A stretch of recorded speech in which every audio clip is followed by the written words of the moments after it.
ನಿಮ್ಮ ಸಲಹೆಗಳನ್ನು ಕೂಡ ನೀವು ಅವ್ರಿಗೆ ಕೊಡ್ಬೋದು. ಸ್ನೇಹಿತರೆ, ನೀವು ನಮ್ಮ ಸಾರಿಗೆ ಸಂಸ್ಥೆಯ ನಾಯಕರುಗಳು ಒಗ್ಗಟ್ಟಾಗಲ್ಲ, ಒಮ್ಮತದಲ್ಲಿ ಬರಲ್ಲ ಅನ್ನೋ ವಿಚಾರನ ತಾವೆಲ್ಲರೂ ಹೇಳ್ತಿದ್ದೀರ. ಖಂಡಿತ ಇಲ್ಲಿ ಎತ್ತೇರಿಗಳಿದ್ರೆ ಕೋಣ ನೀರು ಬಿಡ್ತಾ ಇದೆ. ಈಗಾಗಲೇ ತಾವೆಲ್ಲ ನೋಡಿರ್ಬೋದು, ಇವರು ಡಿಸೆಂಬರ್ 31, 2024 ಒಂದು ನಾಮಕೆ ವಾಸ್ತೆ ಮುಷ್ಕರಕ್ಕೆ ಹೋಗ್ತೀವಿ ಅಂದಿದ್ರು.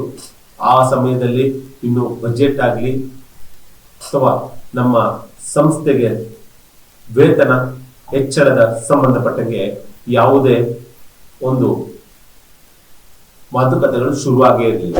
ಅಷ್ಟೊತ್ತಿಗೆ ಇವರು ಒಂದು ಸಾರಿಗೆ ಸಚಿವರ ಮತ್ತು MD ಅವರ ಮೀಟಿಂಗ್ಗಳು ಅಲ್ಲೊಂದು ಇಲ್ಲೊಂದು ನಡೆದಿತ್ತು. ಅಷ್ಟರೊಳಗಡೆ ಇವರು ನಾವು ಮುಷ್ಕರವನ್ನ ಮಾಡ್ತೀವಿ ಅನ್ನೋ ಒಂದು ವಿಚಾರವನ್ನ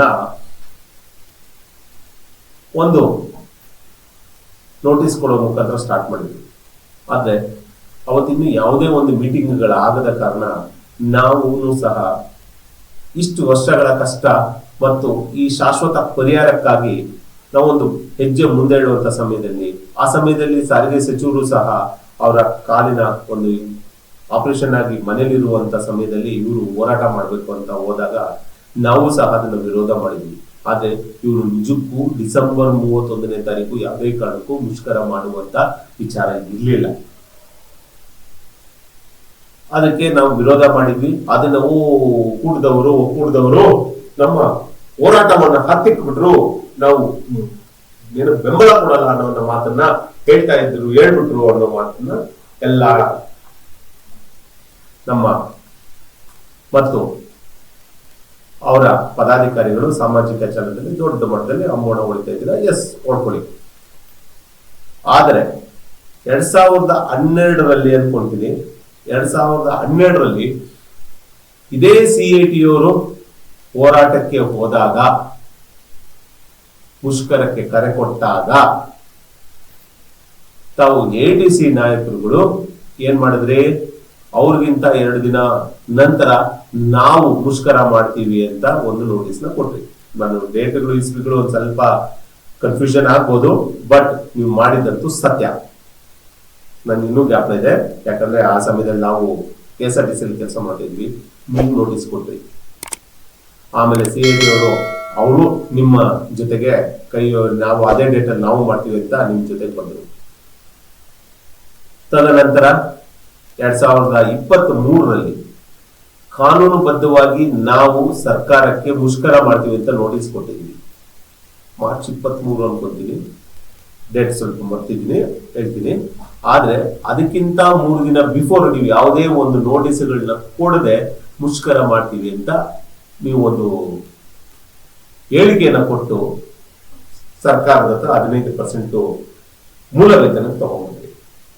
ಇದು ಯಾಕೆ ಹಿಂಗ್ ನಡೀತಾ ಇದೆ ಅಂದ್ರೆ ನಮ್ಮಲ್ಲಿ ಮಾತ್ರ ನಡೀತಾ ಇದೆಯಾ, ಬೇರೆ ಸಾರಿಗೆ ನಿಗಮಗಳಲ್ಲಿ ನಡೀತಾ ಇದೆಯಾ ಪಕ್ಕದ ರಾಜ್ಯದಲ್ಲಿ ಅಂತ ಒಂದು ಸ್ವಲ್ಪ ಒಂದು ನೋಟನ ಆ ಕಡೆ ತಿಳಿಸಿದ್ರೆ, ಸ್ನೇಹಿತರೆ, ಇದು ಬಂದು ತಮಿಳುನಾಡು ಒಂದು ಟ್ರಾನ್ಸ್ಪೋರ್ಟ್ ಸಂಬಂಧಪಟ್ಟಂಗೆ ಒಂದು 2022 ನಡೆದಂತ ಒಂದು ಅಗ್ರಿಮೆಂಟ್ ಸಂಬಂಧಪಟ್ಟಂಗೆ ತೋರಿಸ್ತಾ ಮುಂದೆ ದಾಖಲೆ ಒಂದು ನೋಡಿ.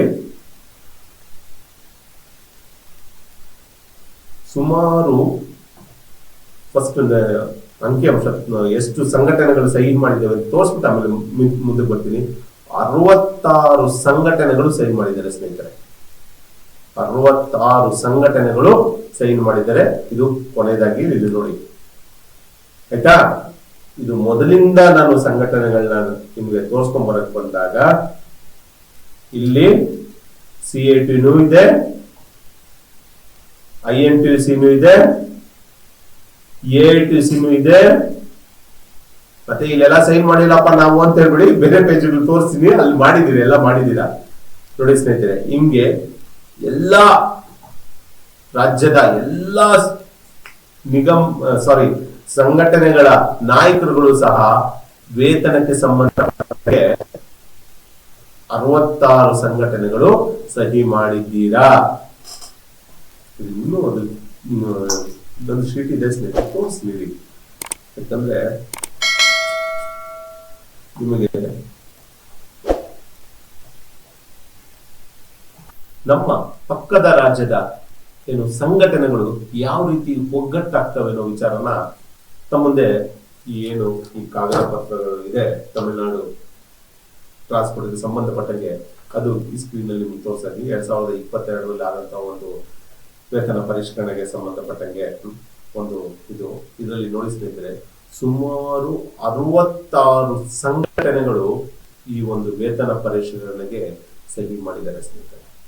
66 ಸಂಘಟನೆಗಳು ವೇತನ ಪರಿಷ್ಕರಣೆಗೆ ಸಹಿ ಮಾಡಿದ್ದಾರೆ. ಇದರಲ್ಲಿ ಮುಖ್ಯವಾದ ನಮ್ಮ ರಾಜ್ಯದಲ್ಲೂ ಸಹ ಇರುವಂತ CITU, AITC ಮತ್ತೆ IMTC ಎಲ್ಲರನ್ನೂ ಒಳಗೊಂಡಿದ್ದಾರೆ. ನೋಡಿ ಸ್ನೇಹಿತರೆ, CITU, IMTC, AITC ಮತ್ತೆ ಇನ್ನು ಹಲವು ಸಂಘಟನೆಗಳು, ಅಲ್ಲಿ ತಮಿಳುನಾಡಲ್ಲಿರುವಂತ ಎಲ್ಲಾ ಸಂಘಟನೆಗಳು ಸೇರಿ ಎಲ್ಲರೂ ಸಹ BMS ಸಹ ಇದೆ, ಎಲ್ಲರೂ ಸೇರಿ ಒಂದು ಈ ವೇತನ ಪರಿಷ್ಕರಣೆಯನ್ನ ಮಾಡ್ಕೊಳ್ತಾರೆ.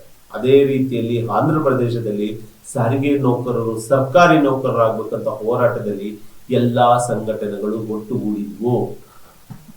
ತೆಲಂಗಾಣದಲ್ಲೂ ಸಹ ಸುಮಾರು 52 ದಿನಗಳೇನೋ ಮುಷ್ಕರವನ್ನ ಮಾಡಿದ್ರು. ಅವರು ಎಲ್ಲಾ ಸಂಘಟನೆಗಳು ಒಗ್ಗಟ್ಟಾಗಿದ್ವು.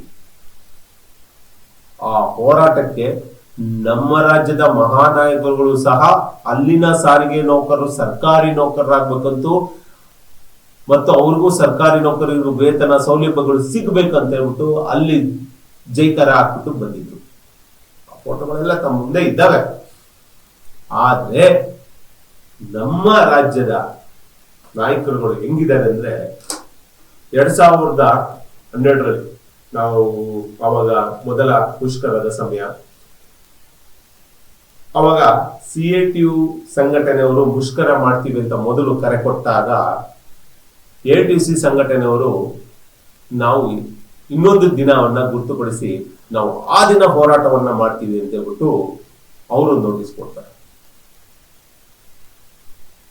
ಆಮೇಲೆ ಈ ಒಡಕುಗಳು ಯಾಕೆ ಅಂತ ಹೇಳ್ಬಿಟ್ಟು ಮತ್ತೆ CITU ಅವರು ಸಹ AITC ಅವ್ರ ಜೊತೆ ನಾವು ಅವ್ರ ಜೊತೆ ಸೇರಿ ಹೋರಾಟ ಮಾಡ್ತೀವಿ ಅಂತ ಅವರು ಇವ್ರ ಜೊತೆಗೆ ಸೇರ್ಕೊಂಡಿದ್ದಾರೆ. 2023ರಲ್ಲಿ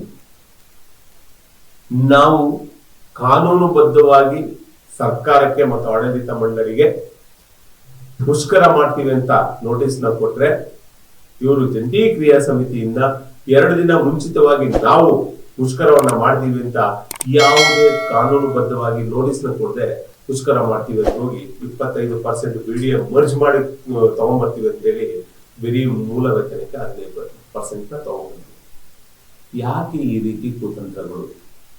ಪಕ್ಕದ ರಾಜ್ಯದಲ್ಲಿ ನೌಕರರ ಹಿತದೃಷ್ಟಿ ಅಂತ ಬಂದಿದ ತಕ್ಷಣ ಯಾವ ರೀತಿ ಎಲ್ಲರೂ ಒಗ್ಗಟ್ಟಾಗ್ತಾರೆ, ಆ ರೀತಿಯಲ್ಲಿ ನಮ್ಮ ರಾಜ್ಯದ ಸಾರಿಗೆ ನೌಕರರ ನಾಯಕರು ಅಂತ ಏನ್ ಹೇಳ್ಕೊಂಡ್ ಬಂದವ್ರೆ 40 ವರ್ಷದಿಂದ ಯಾಕೆ ನೀವು ಒಗ್ಗಟ್ಟಾಗಲ್ಲ?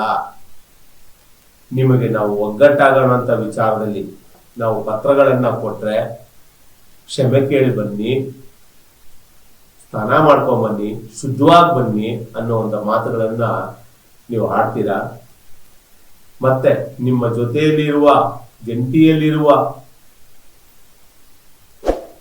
ಹಿರಿಯ ನಾಯಕರು ಸಹ ಎಲ್ಲರೂ ಒಗ್ಗಟ್ಟ ಪ್ರದರ್ಶನ ಮಾಡುವಂತ ಸಮಯ ಇದು.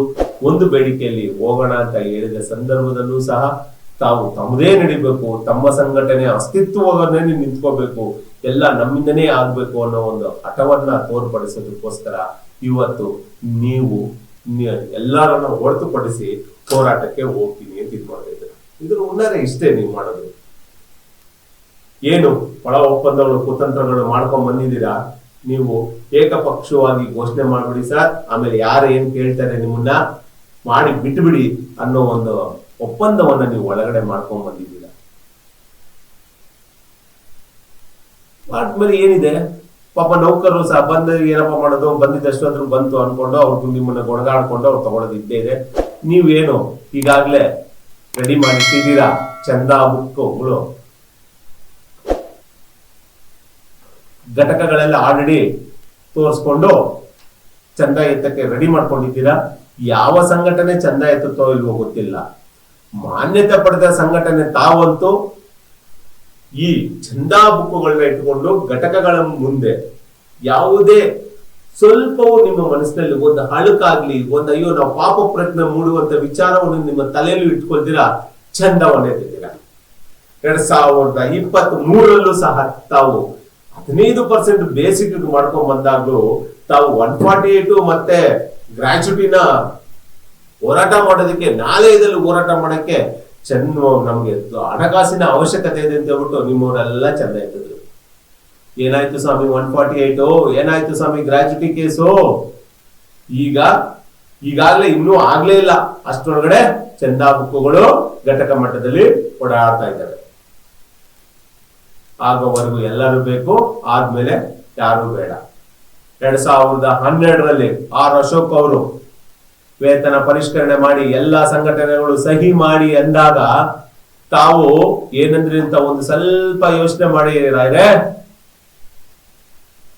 ನಾವು ನಮ್ಮ ಕಾರ್ಯಕಾರಿಣಿ ಸಭೆ ಕರೆದು ನಿರ್ಧಾರ ಮಾಡ್ತೀವಿ ಅಂದಿದ ತಕ್ಷಣನೇ ಆರ್ ಅಶೋಕ್ ಅವರು ಅಂದಿನ ಸಾರಿಗೆ ಸಚಿವರು ನೀವು ಮುಂದೆ ಇಟ್ಟಂತ ಕಾಗದ ಪತ್ರಗಳನ್ನೆಲ್ಲ ಕಿತ್ಕೊಂಡು 10% ಮಾಡಿದೀವಿ ಹೋಗ್ರಿ ಅಂತೆಲ್ಲ ಕಳಿಸ್ಬಿಟ್ರು. ಯಾರು ನಿಮ್ಮ ಉದ್ದೇಶ ನಾವು ಸಹಿ ಮಾಡ್ತಿದ್ರು ಪರವಾಗಿಲ್ಲ, ನಮ್ಮ ಜೊತೆಗಾರರು ಸಹಿ ಮಾಡಬಾರ್ದು ಅನ್ನೋದು ನಿಮ್ಮ ಉದ್ದೇಶ. ಆ ನಿಮ್ಮ ಮನಸ್ಥಿತಿಯಲ್ಲಿರೋರು ಯಾವ ರೀತಿ ಪಕ್ಕದ ರಾಜ್ಯದವರು 66 ಸಂಘಟನೆಗಳು ಸಹಿ ಮಾಡ್ತವೆ ಸ್ವಾಮಿ, ಒಂದಲ್ಲ ಎರಡಲ್ಲ 66 ಸಂಘಟನೆಗಳು ಸಹಿ ಮಾಡಿ ವೇತನ ಪರಿಷ್ಕರಣೆ ಮಾಡ್ತವೆ. ನೀವು ಯಾವಾಗ ಮಾಡ್ತೀರಾ?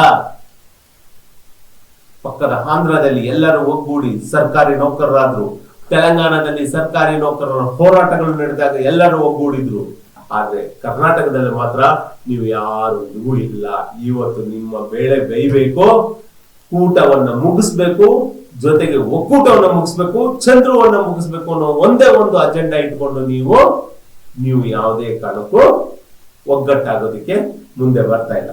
ನೀವು ಬೇಡ ಬಿಡಿ, ನೀವು ಒಗ್ಗಟ್ಟಾಗಿಲ್ಲ ಅಂದ್ರೆ ನೀವು ಮನೆವರೆಗೂ ಬಂದಾಗ್ಲೂ ನೀವು ಗೌರವ ಕೊಡೋದು ನಿಮಗೆ ಗೊತ್ತಿಲ್ಲ ಆದ್ಮೇಲೆ ನಮ್ಮ ಕೂಟ ಮತ್ತೆ ಒಕ್ಕೂಟ ಯಾವ ರೀತಿ ಹೋರಾಟ ಮಾಡ್ಬೇಕು, ಮತ್ತೆ ಒಕ್ಕೂಟದ ಜೊತೆಗೆ ಬರುವ ಸಂಘಟನೆ ಇಟ್ಕೊಂಡು ಯಾವ ರೀತಿ ಹೋರಾಟ ಮಾಡ್ಬೇಕು ಅನ್ನೋದು ನಮಗೂ ಗೊತ್ತಿದೆ. ನಾವು ಅದನ್ನು ಮುಂದುವರ್ಸ್ಕೊಂಡು ಹೋಗ್ತೀವಿ. ನಾವು ಯಾವ್ದಕ್ಕೂ ಹೆದರಿಕೆ ಆಗ್ಲಿ ಮತ್ತೊಂದಾಗ್ಲಿಲ್ಲ. ನಮಗಿರೋದು ನೌಕರರ ಕಾಳಜಿ ಮಾತ್ರ. ಅದು ನಿವೃತ್ತಿಗೊಂಡ ನೌಕರರಿಗೆ ಅನ್ಯಾಯ ಆಗ್ಬಾರ್ದು ಅನ್ನೋದಕ್ಕೋಸ್ಕರನೇ ನಿಮ್ಮ ಹತ್ರ ನಾವು ಕೈ ಜೋಡಿಸೋಣ ಅಂತ ಹೇಳಿದ್ದು. ಅದನ್ನ ಬಿಟ್ಟು ನಮ್ ಕೈಲಿ ಆಗಲ್ಲ, ನಮ್ಗೆ ಹೆದರಿಕೆ, ನಮ್ಗೆ ಆ ಧೈರ್ಯ ಇಲ್ಲ, ಶಕ್ತಿ ಇಲ್ಲ ಅಂತ ಅಲ್ಲ ಸ್ವಾಮಿ. ಮುಂದಿನ ಹೋರಾಟಗಳನ್ನ ನಾವೇನ್ ಮಾಡ್ಬೇಕಂತ ಈಗಾಗಲೇ ಹೇಳಿರೋದನ್ನ ನಾವು ಮುಂದುವರಿಸ್ತೀವಿ.